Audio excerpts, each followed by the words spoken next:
There is no official announcement, no clarification from the agency. Only silence stretches for weeks, and amidst that silence, one question hangs in the air. Where has Jimin gone? As rumors began to creep from military forums to the global army community, curiosity turned into anxiety, and from that anxiety, a wave of sympathy was born, unseen since BTS began their mandatory military service. However, everything changed in one silent moment. When Jungkook's voice finally sounded, not in a song, but in a soul-stirring whisper, the world fell silent. What really happened to Jimin is the question that weighs heavy on the hearts of millions of fans. And the answer came not from an official spokesperson, but from someone who knows him better than anyone, Jungkook. In an internal military interview, recording that leaked to the public through a closed community forum, Jungkook spoke, not with anger or heroism, but with a heavy voice and eyes that seemed to hold the world. We all struggle here, but Jimin, he struggles harder than anyone I've ever seen, he said. That sentence alone was enough to tear down the emotional defense walls of many. But what happened next was even more shocking. Jungkook revealed that during a heavy field training session in freezing temperatures, Jimin suffered a muscle injury in his leg. The injury wasn't severe, but painful enough for him to avoid strenuous physical activity. However, what was more agonizing than the physical injury was the invisible inner wound. The pressure of being a public figure among the soldiers, the need to always appear strong, and the immense responsibility of not disappointing his fans had burdened Jimin tremendously. He doesn't want you to know, but I know, and I think you deserve to know, Jungkook said, bowing his head, holding back his emotions. His words, simple yet honest, silenced the soldiers who heard them. In fact, some soldiers were said to have wiped away their tears after hearing the testimony, not because of dramatization, but because they knew they had seen the struggle themselves. Social media exploded. Within hours, hashtags like #WeLoveYouJimin and #ThankYouJungkook topped the world trending list. Many wrote, "We don't need you to be perfect, Jimin. We just want you to come back safe." Even some anonymous soldier accounts in the Korean military community stated that they saw Jimin still attending light training despite his limited condition, simply because he didn't want to be considered a burden. One silent incident, according to the testimonies of several soldiers, that occurred on a night of training in an open field, became the most touching moment. Jimin, who appeared to be sitting while holding his knee, was seen writing something in a small notebook. Occasionally, he wiped his face. One of the soldiers approached and greeted him. It was Jungkook. Without saying much, Jungkook simply sat beside him, then sang a soft song, almost like an evening prayer. No cameras. No stage. Just two brothers in silence, looking after each other when the world wasn't watching. However, this story also opens up a deeper discussion. Is all of this real? Or is this just an emotional narrative shaped by fans or certain parties to maintain the public presence of BTS members amidst their absence from the entertainment world? It is important to note that until now there has been no official statement from the South Korean military, or HYB, regarding Jimin's condition.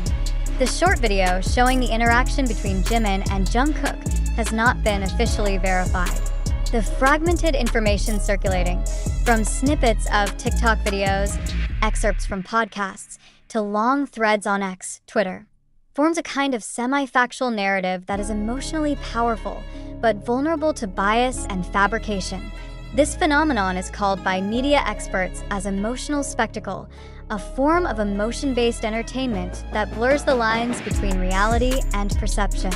In the context of BTS, which is a cultural and economic asset of South Korea, such narratives have an incredibly large reach and impact.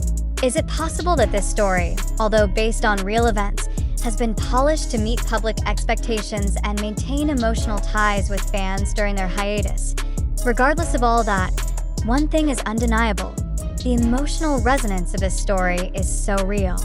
When Jungkook chose to speak, he not only delivered news, but also provided space for empathy to grow. In the harsh and rule-bound world of the military, the courage to show vulnerability is not weakness, but strength. Jimin is currently still recovering. He is not lost. He has not given up. He is rebuilding his strength in silence, away from the spotlight. And by his side, Jungkook stands, not as a pop star, but as a brother, as a soldier, and as a silent guardian in the storm.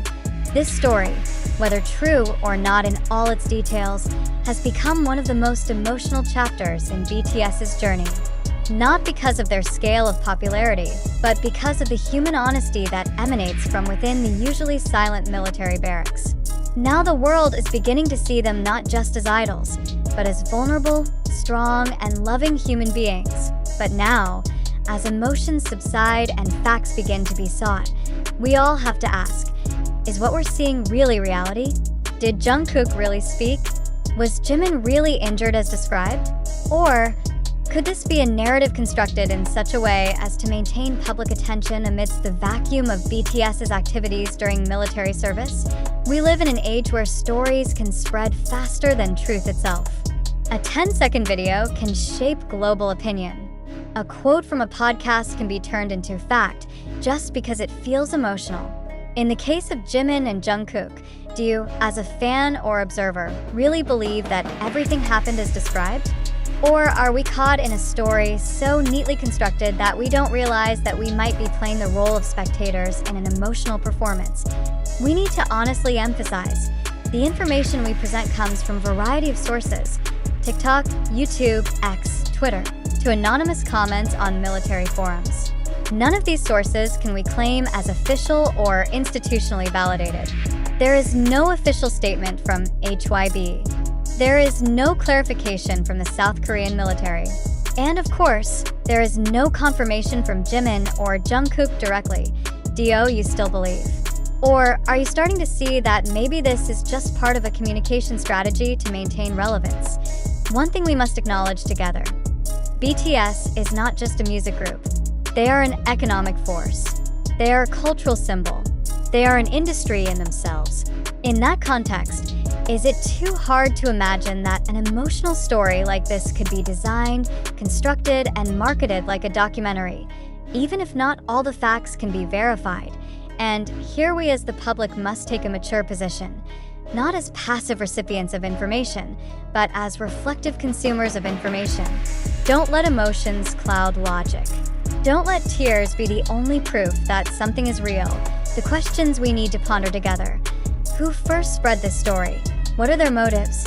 Why does this information only appear on unofficial channels? If it is true, why hasn't any major media released a further investigation?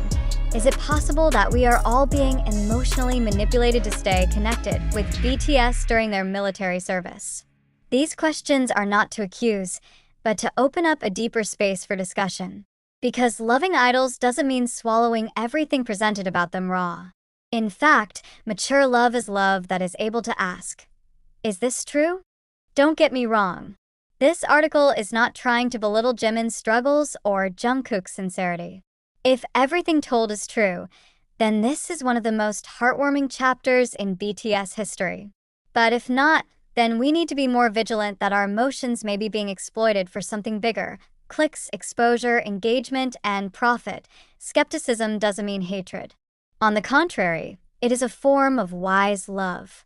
Because when you love someone, you want to know the truth, not just the most heartwarming version.